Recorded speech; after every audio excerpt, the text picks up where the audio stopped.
Hi.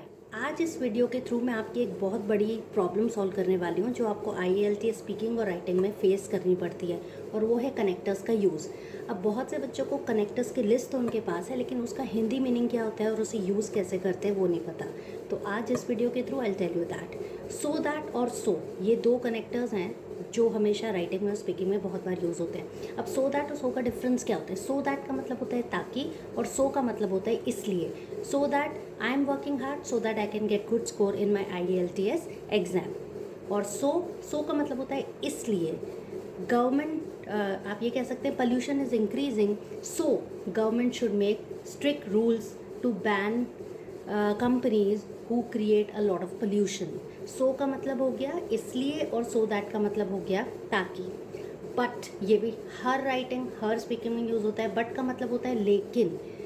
I want to go abroad but there are some problems due to which I cannot नॉट गो। But मतलब लेकिन। I want to go out for playing football but my mom is not allowing me, लेकिन मेरी mummy मुझे allow नहीं कर रही। तो बट का मतलब लेकिन। उसके बाद हम बात करेंगे इफ़ भी हर राइटिंग हर स्पीकिंग में यूज़ होता है। इफ़ का मतलब होता है अगर। अब इफ़ में आप याद रखिए first sentence simple present tense होता है और नेक्स्ट होता है फ्यूचर टेंस। ये मोस्टली स्ट्रक्चर यूज़ होता है। फला इफ़ यू वर्क हार्ड, अगर तुम हार्ड वर्क करते हो, तो इफ़ का मतलब क्या है? अगर।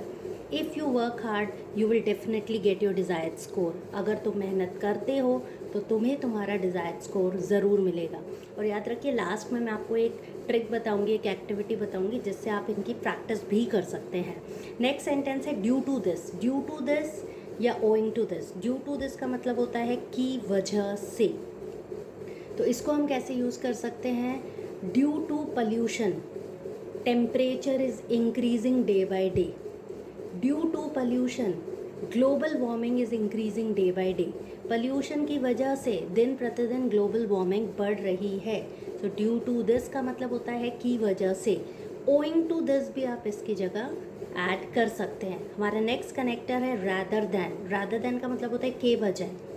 You should take lemon juice rather than coffee because it is too hot. तुम्हें लेमन जूस लेना चाहिए कॉफ़ी की जगह, क्योंकि बहुत ज़्यादा गर्मी है। तो रैदर देन का मतलब होता है के बजाय। नेक्स्ट है अदरवाइज। अदरवाइज का मतलब होता है नहीं तो। You should come home on time otherwise I will not allow you to get इन।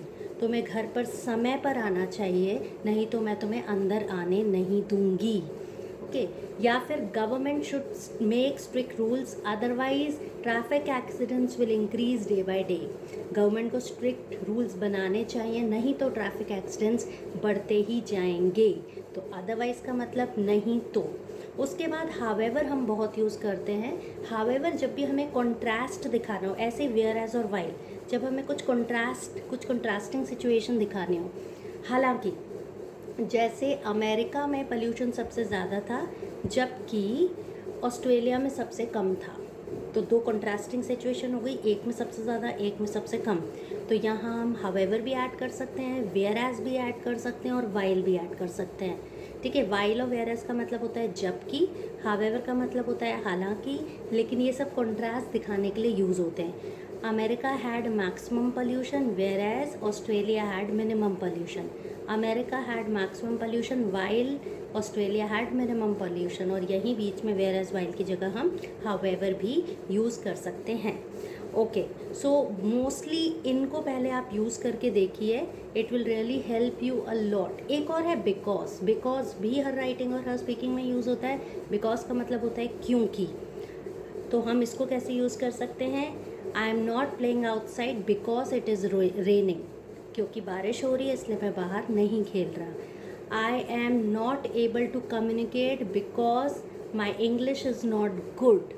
सो मैं कम्युनिकेट नहीं कर पा रहा हूँ क्योंकि मेरी इंग्लिश अच्छी नहीं है।